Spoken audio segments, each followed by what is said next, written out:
So I'm getting ready to show y'all a video of the meat that we just recently had processed from the Kune Kune. Now I will say, after doing my first video that showed us actually taking them and was related to processing, you know, there was a few people that I guess it's hard for them to accept or understand, you know, that yeah, you have to kill an animal in order to get meat.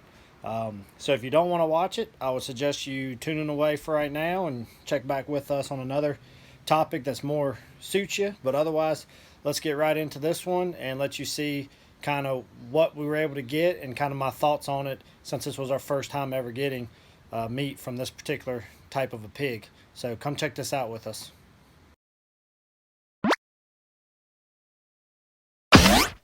What is up, everybody? Stan here from Rocky Creek. So I just got back. I left work. I was able to take off early from work. I went and I just got back from the processors from getting, really, it's the first animals I've ever had processed that I've personally raised. And on top of that, it's the first time, and really I don't know anybody personally that has raised Kune Kunes and have had them processed here in the local area. I've read a pile about them. A lot of people swear how good the meat is. They talk about you don't get the quantity, but you get great quality. And a lot of them call it like the ribeyes of the pork world. So anyways, I just got back. I got it all loaded down in these 4 coolers right here. So I'm going to get them unloaded and we're going to see what we got. Because I'll be honest with you, we just dumped it right from the trays and into the coolers, and I've yet to really see what all I got yet. So let me get it all unloaded, and I'm going to spread it out on my super manly tablecloth here, because My Little Ponies is how we roll.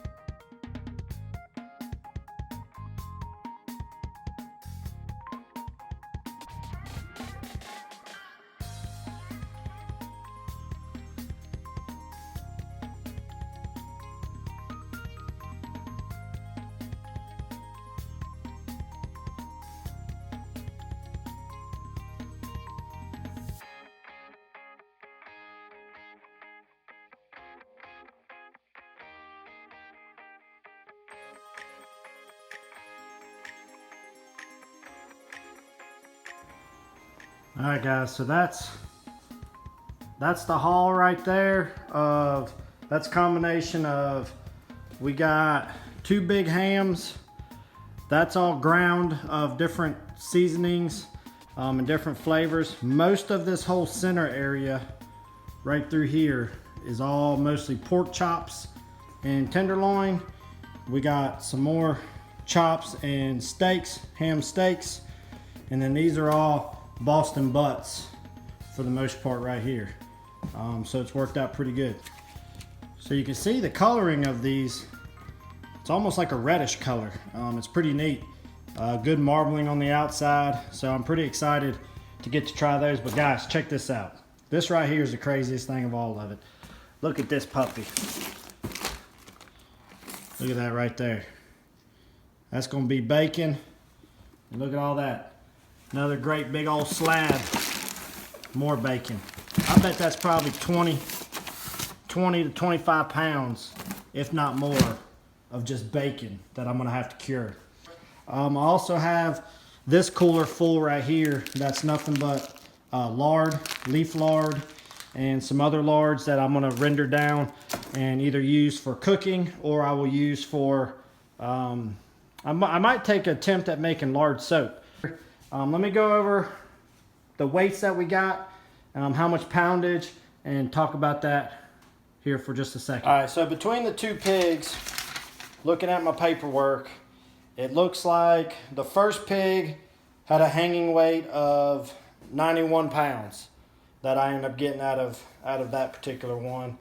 So that had to be the bigger of the 2, because then the other one shows hanging weight of 74 pounds.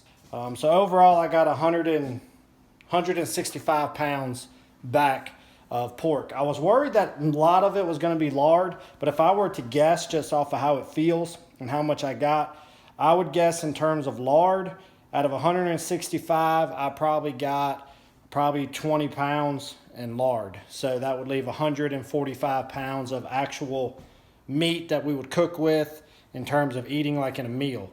So overall, I'm not disappointed in that.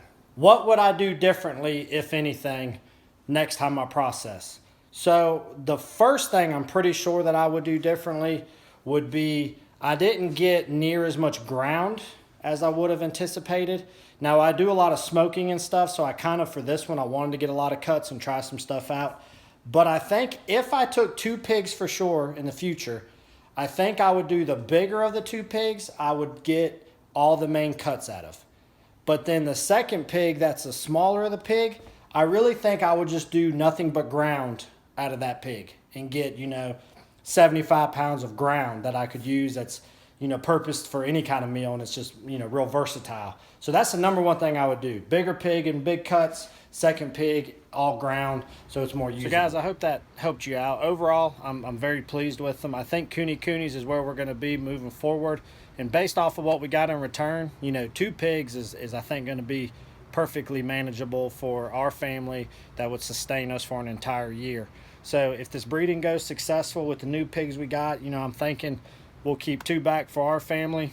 I'm thinking that, the other ones we get outside the 2 we need for meat, we'll just sell the piglets to people who want them as either pets or to raise them for meat as well. So I hope this helped y'all out. I hope you were able to learn something, or maybe better gauge you on whether or not Kune Kunes are for you, if you're looking at something for meat on a small scale. So guys, I appreciate y'all. The amount of love and support we're getting right now is unmeasurable. I really appreciate it. It keeps us going, keeps me wanting to keep feeding you all with this. I'm getting more comfortable with this camera, which I'm hoping is in turn giving you a better enjoyable experience. So let's keep it going. Let's have a great time. I appreciate you all. Have a wonderful week, and we'll see you here real soon on our next video. Take care, guys.